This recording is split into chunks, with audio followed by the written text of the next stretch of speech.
Hey guys, it's David from Automotive Press. Guess where I am? I am in Chicago, actually outside at the Car Care Nuts Ahmed shop. Now he's actually busy right now in the back. He and I plan to film very shortly, but he's just tied up with something. So while he's waiting, I thought I should just do a live review of the 4Runner TRD Pro that I'm driving right here in Chicago. So I picked it up yesterday. You guys know I was in Atlanta. I did a live stream from there as well. And now I'm in Chicago, and I drove the 4Runner here to and from the airport and also to and from downtown. So obviously I'm very familiar with this model, but it's the first time I'm driving a TRD Pro version for long distances.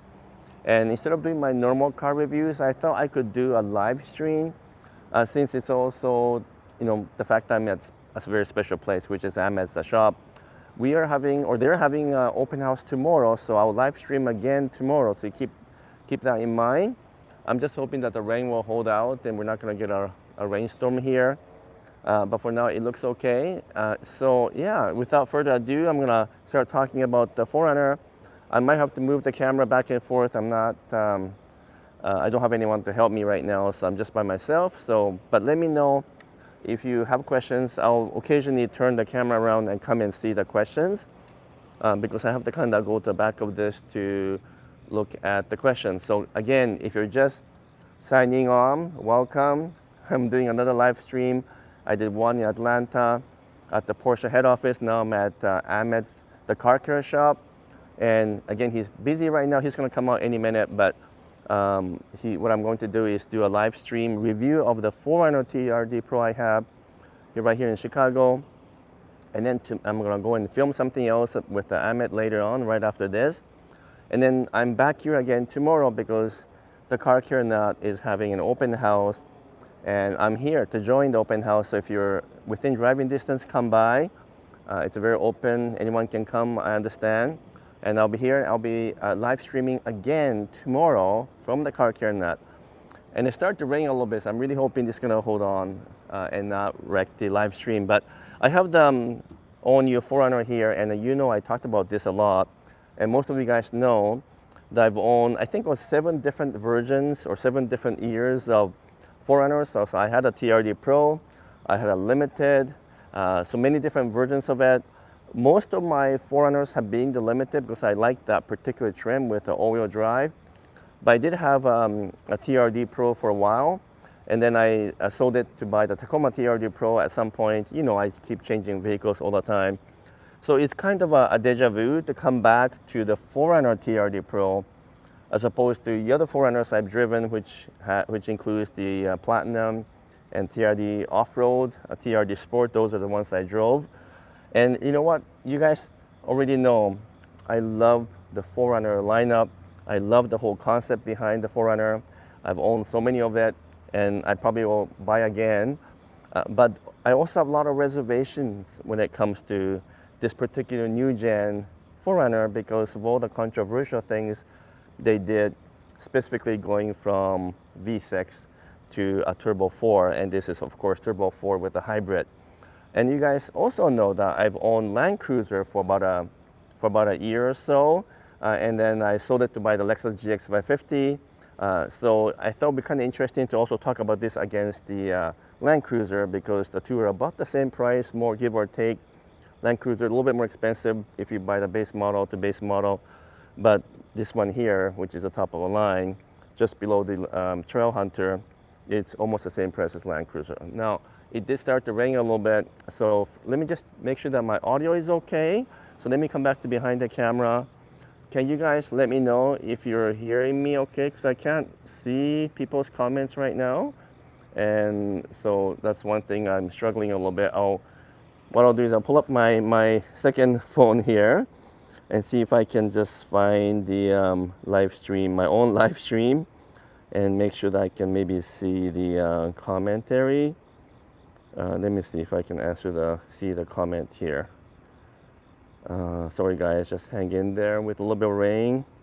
All right, so I can see your comments now, but for some reason I can't see it, obviously, right from my primary camera because I'm filming at the same time.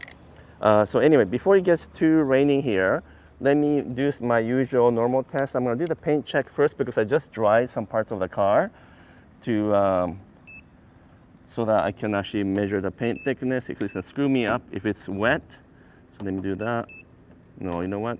It's too wet now, I think. So I might not be able to do that. I think I got some napkins here somewhere to try to dry it out. Maybe not. All right, let me try one more time.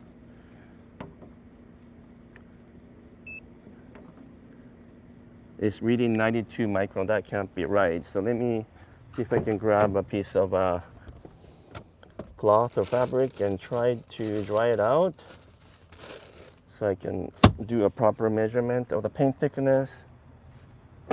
If you guys are still there, hang in there, all right, guys? So let me just dry the paint, and I'm gonna do the paint thickness gauge first before the rain gets worse. I think it's still a little bit wet, so maybe I'm not gonna have any success with this. Here we go. 82 micron, that can't be right. 82 micron, I don't know, that can't be right. That doesn't seem right, but it should be around 100 to 110. But let me try again here. 100 micron, so that's about right on the front fender. Let's try, let me dry and try again on the door here. 110, so that's more like it. That's typically what I see from Toyota cars. So let me do the rear door. 118, again, it's getting a little bit thicker now. And then I don't know if you guys can still see me. Again, I'm by myself, so I can't move the tripod now. 121, isn't that interesting? It got progressively thicker in terms of paint as we go to the back. This is the mud bath paint, which was the 2025 exclusive color for TRD Pro. 2026, you guys know it's that bright blue color now. So let me try one more time a different part of the hood because it's not quite right, the thickness. Maybe the probe got a little bit wet underneath, so let me dry that also. I'll zero it and try again. There you go, 93 micron. So the hood paint is actually really thin. It's also aluminum, and that's one of the issues that we have with the 4Runner is that, well, actually all Toyota models with the hood have the fluttering issue on the highway. And in this one, it's even worse because it's got this cosmetic plastic material, and therefore it kind of oscillates quite a bit.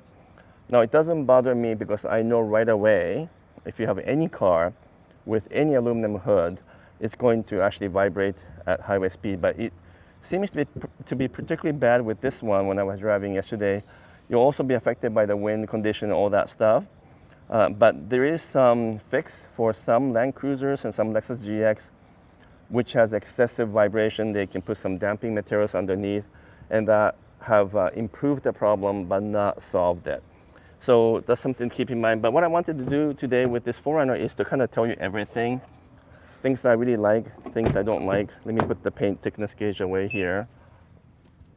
I kind of like doing the live stream now because I can be very open, very casual, and just tell you what I really think is happening, as opposed to a more of a kind of scripted style.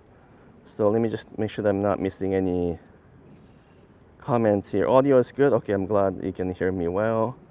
Okay, so let me do my usual paint thickness gauge. You guys probably already know this is built in Japan at the Tahara factory, which I would consider, I mean, honestly consider to be the best factory in the world. You know, they produced Land Cruiser, although Land Cruiser is also built in another plant called the Hamura plant. But anyway, the 4Runner is exclusively built at Tahara plant. So is the Lexus GX 550. So are a bunch of other vehicles there. And you guys know I went there last year, and I've been to basically almost all the Toyota factories in Japan. And Tahara still is the most impressive, but it's not the most modern factory. If you go there, you might be surprised that it's a very down-to-earth, very simple factory. But you know what? All the folks there with 20, 30 year plus experience, they all work at Tahara. So you know it has to be well made. And you can tell the gaps are really good. It's 3.1 millimeter there, 3 millimeter there. It gets a little bit narrow here and it gets wider again. About a bit wider here at 3.6 millimeter, 3.3 millimeter, 3.1. So give or take, It's about the same as the 5th gen 4Runner that I had. I think I've done a number of comparisons between the new gen and the past gen 4Runner, and the quality is about the same, maybe tiny bit better on the older gen, but don't forget that older gen has been around for so many years that they had a chance to figure everything out. So obviously, if this particular generation of the 4Runner were to wait another 5-6 years, the quality keeps improving, right? So it's not a fair comparison from that perspective, comparing a brand new model to an old model. But if you look at all the plastic ones, the trims, plastic here as well, and then the color matching between the bumper and the rest of the body is important because this is plastic injection. So is this, but slightly different material among these three. And it's really hard to match plastic color to the body color because usually they're painted at a different factory. It's usually aftermarket, it's not aftermarket, but supplier built components. Some plastics are built within Toyota factory, but most of them is outsourced and it's done by one of the larger suppliers, and therefore it's really hard to match the paint. But you can tell here it matches really, really well. So I don't really have any concerns here. Let me move the camera a little bit closer so you guys can see what I'm doing as I talk about the car a bit more. Okay, so I'm gonna keep an eye on the questions also here, make sure that I'm not missing anything. Again, you guys can still hear me, so that's really great. In case you're wondering, Ahmed's Tundra is over there. He's got a 1794. That's his shop car, I think, more or less. You know, he's got a bunch of cars just like myself. But let me go through the rest of the quality here just to make sure everything's okay. This B pillar is often a tricky one. Let me get a piece of fabric to wipe out the water droplet. I think it's drying now, so the rain cloud has moved away. So that's good. And this is not a paint. This looks like a tape. No, maybe it's a paint. I gotta double check if that's a paint, but it's too good to be a tape actually. So it probably is a paint. Whereas on the Tundra, it's actually a piece of tape, and you can see a little spots and so forth. This one I don't see any defects, so it's probably a paint. And unlike some other cars I've seen from Toyota in recent years, all the moldings also fit really well. Like, you know, on the Tundra, I'll have to show it to you guys in a second, it still has some molding issues. But the plastic trims looks good too. I'm not too crazy about these big glossy black over fenders here. I think by design it looks good, but it's not practical. You can just rub against some trees or bushes while off-roading and it's gonna get really scratched up. So that's not necessarily a good thing. So let me come back to the camera here so I can move you guys around a bit more and go to the back and also open the car and talk a little bit about the spacing and stuff.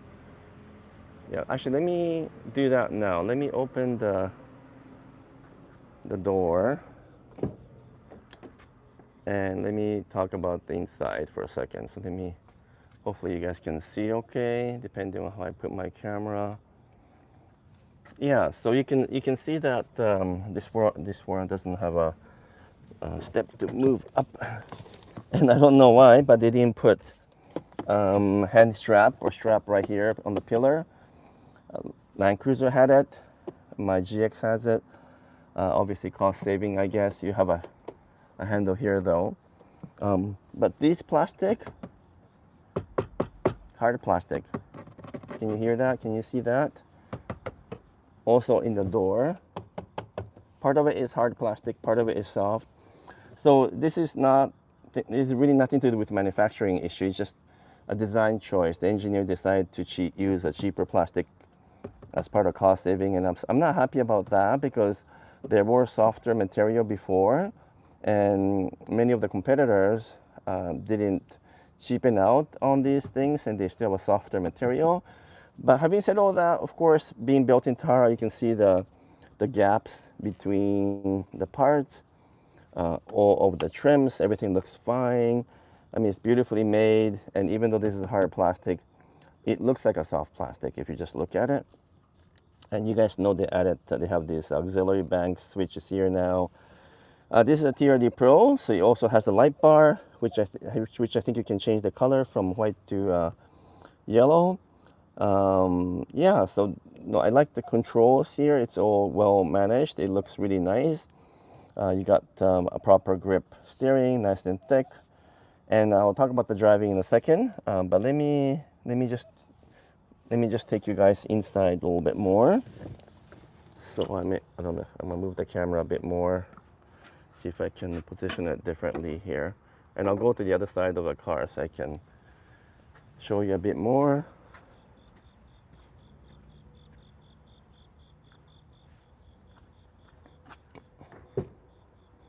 So I'm just looking at the some comments on the second phone. So I might be a little bit behind, but I see a lot of people that often make comments in my channel. So thank you for that. So yeah, Elizabeth White, you're often always making comments for me. So thank you, Elizabeth. I know Luna Maria very well. She's always commenting. I know you moved back to Vancouver, right? From Salt Lake City, I believe that's where you were. I still don't know how to get hold of you because you've got a Lexus GX 550 and I have a GX and I want to do a comparison. But that's for another whole story perhaps. But let me just put the phone down for a second. And yeah, so you guys know you got the 14-inch display, same on all the other Toyota models. I like that the push start button is red and it's nice and high up, so it's not hidden behind the steering. But one really weird thing that Toyota did is that if you are not going to do wireless Apple CarPlay and you want to do wired, which is what I do because it's more it has better privacy because I can pull up my phone and nothing shows up on the screen.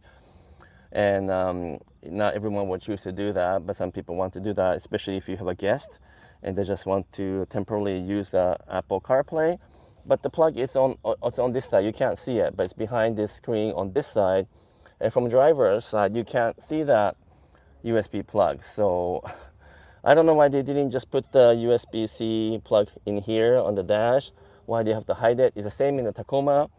And it's the most strange design decision. Why did Toyota do that? I don't know. But thankfully you get all the switches here, big switches, just like in Tacoma. I like the grip. It's a little bit wobbly, but it's nice grip. You have your normal driving mode. You have your 4 high, 4 low, 4 low and 2 low. You have all the off-road characteristics because this is TRD Pro.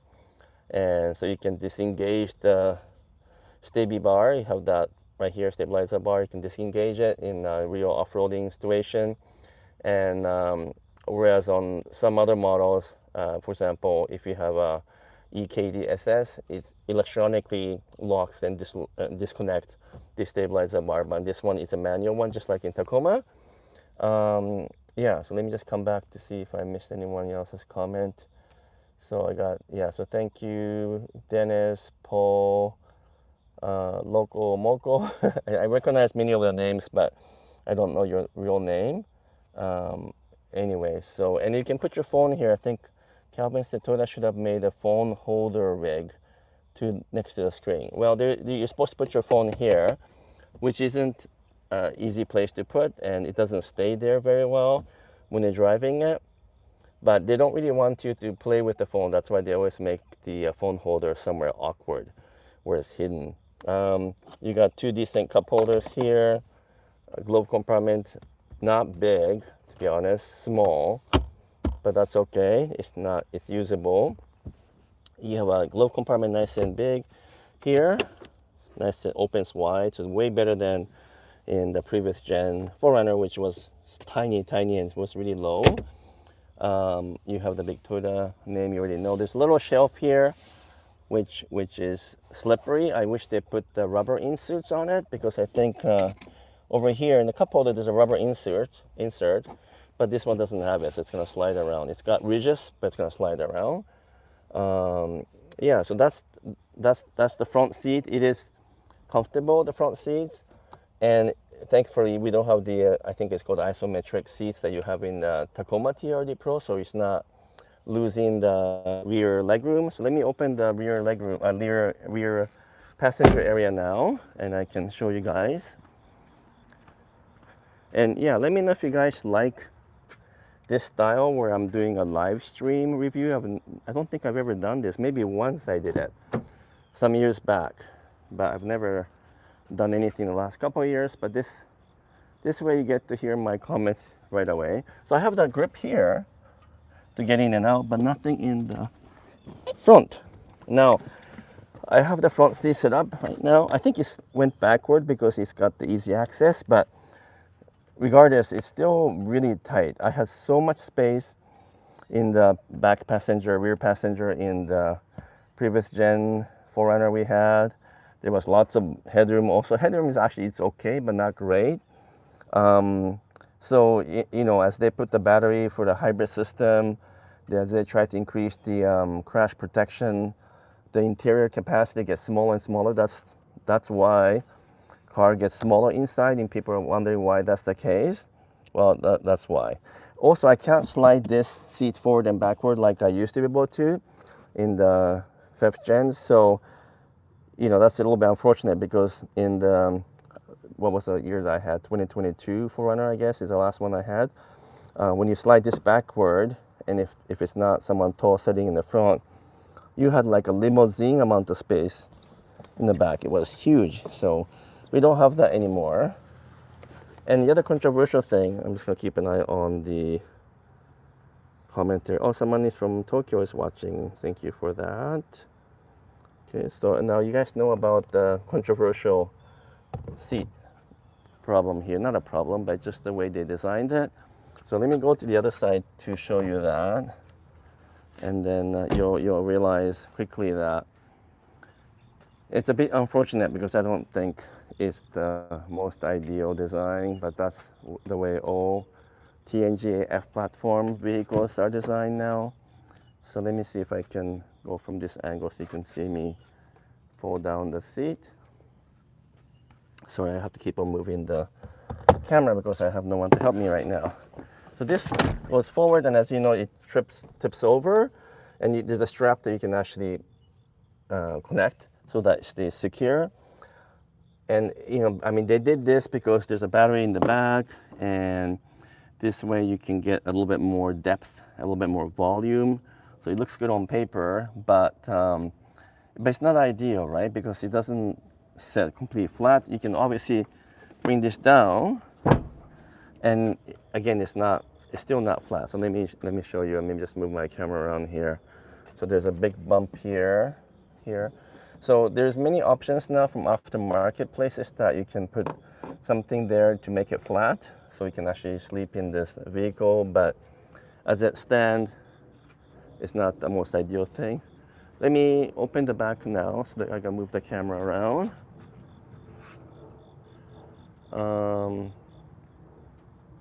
Let me see, I got some comments I gotta catch up. Let me open the back door.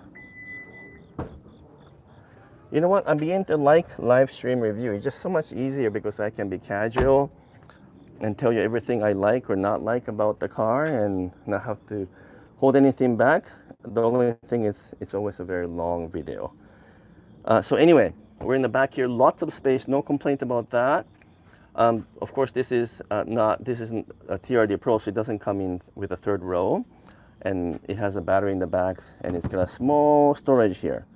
That is not even all that secure. It's kind of loose, this piece. So this piece just kind of comes off loose. Now I can't even put it back properly. Let me just do that. Lift it up. See, you can tell I'm struggling already to put it back properly. There. And so this is not ideal. Why didn't they design a proper cantilevered storage? You know, only Toyota engineers would know, but you know, everything they design and everything they do is based on a very conservative approach, keeping everything reliable, keeping things simple, but also maximum cost reduction these days. And so unfortunately, this is not ideal. This is really high up. The actual seal is here, but there's another, 3 inches higher because of the battery. And yesterday I was trying to lift the heavy luggage onto here, and I said, wow, that's really high. That's really high. You have a bunch of storage here because they didn't bother removing or changing the design of the side panels for the third row passengers, for those models with the third row. So you get some extra stuff in here. And this one has the air compressor, by the way, which I also have it on my GX550. And at first I thought that's really gimmicky, but I used it now a few times to pump up and check the tire pressures, and it's really accurate. And it's also not loud like the cheap stuff you buy from Amazon. So I really like what they did with the air compressor. If you're off-roading and you have to air up or air down, very convenient. And you guys already know that this 4Runner has kept the rear window, sliding door, but it's smaller than 5th gen. So this size, I would say maybe 20% smaller, give or take. And because this slides down, you have the wiper on the top instead of on the bottom. But the wiper only wipes about to here. So, oh sorry, this way. You can see the line. It stops right here. So you got almost half of the rear windshield not being able to wipe in the rain, just because of the design restriction. But I know for a fact the 5th gen had a little bit wider span. And on my GX550, it wipes properly because the window doesn't roll down, and so there aren't as much restrictions. So that's also the reason why this is different. By the way, the front windshield wiper skips like crazy because they put wax on it, or they use a car wash with wax on it when they were prepping this car for me.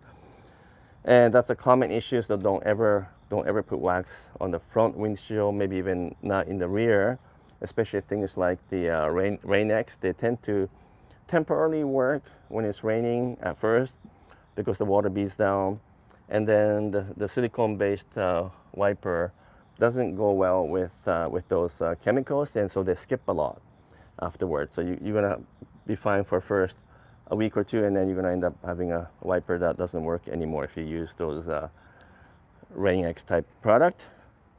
Okay, so I'm gonna just see if I missed any comments. Let me just sit down for a second. You guys can still see me. Let me see, where are we? So someone is asking what trim is this one. This is the TRD Pro, not the Trail Hunter. I really like the Trail Hunter, but I don't like the side exhaust or side intake that they have. You know, sometimes we call it snorkel, because it funnels in a sound, intake sound from the engine, and when you first drive it, it sounds really cool. It makes this kind of winding noise, and so cool. But I had the car for a week, and I couldn't stand it anymore, and neither could the passenger. So I wouldn't buy a Trail Hunter versions of anything for that reason. You can actually block it or modify it so that the sound is muted, which kind of defeats the whole purpose of having the snorkel on the A-pillar. But anyhow, for me, if I were to buy a 4Runner right now, it would be the TRD Pro. This is the version I'm going to buy. So what else am I missing in terms of comments? Oh, that's right, Luna Maria. Sorry, I forgot that you had a GX550, but you bought the Armada Pro 4X. But that's even better, because I want to compare your Armada Pro 4X with my Lexus GX550. Even though it's not Infinity, it's about the same price. It'll be good comparison, so you gotta reach out to me for that. But you had a number of 4Runners, if I remember right. And yeah, so Elizabeth, thank you for your comments again. Paul, thank you for that. Let me see, what else am I missing here? So a couple of you guys are familiar with my channel, so it's fun to interact with you guys live. I guess I should open the hood, because that's the controversial thing, because people really want to know how this engine performs overall. And even though I've talked about it so much already, I mean, I can tell you some interesting thing I discovered after driving this and many other models with the same engine for a while. It doesn't have the prop rod anymore, so I have to put my phone away and use a bar, and it's surprisingly heavy, even though it's aluminum hood. Is surprisingly heavy. So you guys already know the 2.4 liter turbocharged hybrid, a very busy engine, and you know, Ahmed talked about this engine as well. It's actually a very simple design, but it looks complicated, and Toyota chose not to put any cover on it. So it just looks like just a spaghetti of wires. I know it's to do with cooling and also just to keep the cost down and ease of accessibility. But come on, this looks ridiculously messy. And so that's my number one complaint for all the Toyota models with the same 2.4 liter engine. Regardless it's hybrid or not, it's always open like this. But one good thing about this particular 4Runner is that even though it has exact same engine and basically same output as the Land Cruiser, somehow it feels smoother and much better engineered in the 4Runner than the Land Cruiser, which is odd. The chief engineer for Land Cruiser, I've met him many times, Mr. Keita-san. He's also had a say in the 4Runner, but the 4Runner chief engineer shared with the Tacoma TRD Pro and Tacoma lineup chief engineer, and so I think they obviously worked together, but maybe the final engineering was done a little bit separately, because in the 4Runner this engine feels more like a V6. It's smooth, it accelerates well, it doesn't hesitate. Even the transmission doesn't have any problem when it's downshifting, which is a problem we had in the Land Cruiser. And so overall, it feels gutsier, it feels smoother, it feels more torquey, even though that's kind of in my head, because the actual torque output and the horsepower is the same as the Land Cruiser, but it feels way better. It's just something they've done with the calibration, something they've done with a final design that makes it a little bit different. So if the Land Cruiser's powertrain can come up to this level of refinement, I think I would have been very happy with the Land Cruiser. But the way it was designed, being a first year, in fact, my Land Cruiser was like the first month of production. It had like the last 3 digits of the serial number was like a 900. So they built 900th Land Cruiser when I bought it, which means it would have been the first year of production, the first month of production, I should say. And so he had lots of problems. The brakes squeak a lot. This one doesn't squeak. The brakes are just fine. The transmission also shifted awkwardly on my Land Cruiser. When you're coming down to a stop, it clunk, clunk. I'm not feeling that on the 4Runner, although sometimes these problems come up later, so it's hard to say. So yeah, I gotta admit, I still miss the V6. I think the V6 in my GX550 is much more suited to these vehicles because it's a heavy truck, body on the frame. It needs torque, it needs power, but also it needs torque even more. It would have been much better if the 550's twin turbo V6 was on all of the TNGA F platform trucks and SUVs, including Tacoma, 4Runners, Land Cruisers. But that they didn't do that because of emission standard and so forth. And now the emission standards and requirements have changed dramatically because of the political situation. So who knows, maybe the V6 will come back. But let me catch up on the commentary here to see if I miss anything else. Where are we now? How long have we been talking for? Okay, missed a whole bunch of comment maybe. Yeah, so in case you didn't realize, I did sell the Land Cruiser and I bought the GX550 instead. I really like this GX550 because it's not the first year, it's the second year. It's 2025, and just the whole car feels just much tighter and just feels like it's put together better than 2024. So as I always tell you guys in the past, don't buy the first year of any production, of any model, of any brand. Second year, maybe, but ideally you wait for the third year and you know the refinement will be up there, especially if it's a Toyota or Lexus model.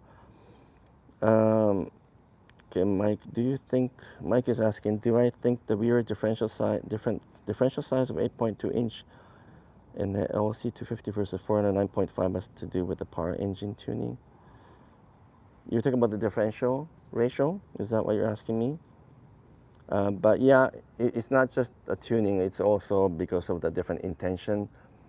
The 4Runner meant to be more of an off-roader, and I don't think Land Cruiser, even though the Land Cruiser was designed and marketed as a true off-roader, it's really to be used as those people who want who want to say they bought a Land Cruiser, but they're actually using it for everyday, normal family things or personal thing and not really taking it off-road, I think. Important updates down the road, sir, from Dennis. What do you mean by that? Let me know what you mean by that. So yeah, so how long have I been talking now? Let me just double check. Make sure that my battery is still okay. 35 minutes. So I guess you guys have to let me know what else you want to know about the 4Runner. I guess you probably want to know if I'm going to buy it. So I did have a deposit on the 4Runner, and I had the chance to buy the Trail Hunter, but I chose not to buy it because at the time I still had my Land Cruiser, and I chose to keep the Land Cruiser, not buy the 4Runner. I wanted to wait and see because I wanted to make sure that I owned the Land Cruiser for at least 1 year to get a full experience of ownership. And then, and in fact, I actually passed on the GX550 purchasing also. So I actually didn't buy that one the first year in 2024 because, again, I wanted to keep the Land Cruiser for as long as possible. And then when the 2025 GX550 came out with a 1 inch higher suspension height, and which I think is due to the fact that the 2024 GX had a rough ride. It really did have a rough ride. So they must have raised it and recalibrated the suspension and shocks to give it a softer ride. So when the 2025 GX550 came and became available, I chose not to buy the 4Runner. I chose to buy the GX instead. And in fact, I actually waited a couple more months because I didn't want the beige color GX550 over Trail. I wanted to buy the incognito color, which is a gray color. So that's why I ended up buying that. So I had it for about a month and a half now. It's probably the best truck-based SUV I've owned so far, which says a lot because you know how much I love the 4Runner and how much I still love our 2023 GX460 because we still have that. But I feel like the new GX is really the best of all the TNGA-F platform. It has great handling. It corners really well, unlike all the previous gen 4Runners and previous gen GXs. They handle terribly in the curve, almost scary. So that part they really did improve, and that would be one of the biggest difference between the new gen and old gen. So I'm very happy about the handling. I'm happy about the overall feel. The steering is lighter because it's electric now, not hydraulic. But on the GX, it's reasonable. And that's the other thing I wanted to mention to you. On the 4Runner, at least in the TRD Pro, but not the other models, the steering is a bit heavier, even if you don't put it in sports mode. And so it kind of mimics the hydraulic steering feel. In fact, probably the best among all the TNGA-F platform. And so that was really good. Ahmed, I'm doing a live stream. Can you just say hi for 1 minute? Yeah. So Ahmed just came out of the shop. And we're going to do a proper live stream tomorrow. And we're going to be filming together. But here's Ahmed. Gonna say hi. I think the camera is here. Yeah. So yeah. So I know you're busy over there. I appreciate seeing you. We joked that we're brothers. Yes, we from are. A different lifestyle, but yes, I'm happy to be in Chicago, visiting Ahmed, Ahmed's driving his Tundra. And tomorrow, you want to talk about the open house a little bit more, get more people to come out. We have YouTubers and Coffee. There's an event we do. This is the second year we do it. 9 a.m. to noon. We're doing it this year for a good cause. Yes. We're gonna have some raffles and whatnot. Some charity auction thing. Some good stuff for the viewers, and all the proceeds are going to St. Jude's. Okay. Really excited to meet you all. That's the most important thing to me, at least. And we have a lot of cool cars. We're gonna have 600,000 mile Lexus there. We're gonna have a new LX 700H. Nice. And what color is that one? Nori green. Nori green. Okay. Someone owns it, or is it a press car? No, it's a press car. Press car. Okay. And then I'm going to reveal my next project. Which I don't know either. I don't know what that is either. So you'll see it.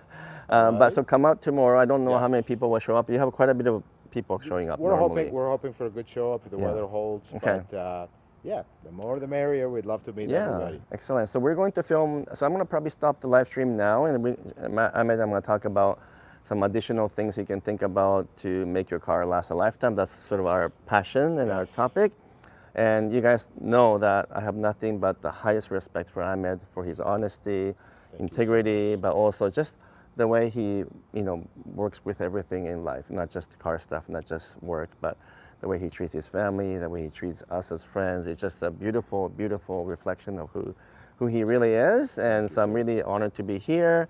I'm happy I was able to make it all the way. It was a bit of a distance from Vancouver. But I'm going to sign off the live stream now. I talked enough about the 4Runner, and I wanted to leave some space for tomorrow. And now I'm going to go and talk about how to maintain your car. So keep an eye on that video. We're going to produce it together and probably come out in the next couple of days. Otherwise, I will see you guys tomorrow. Hopefully see you tomorrow. All right. Okay, Ahmed, thank you so much. See you guys. End it now.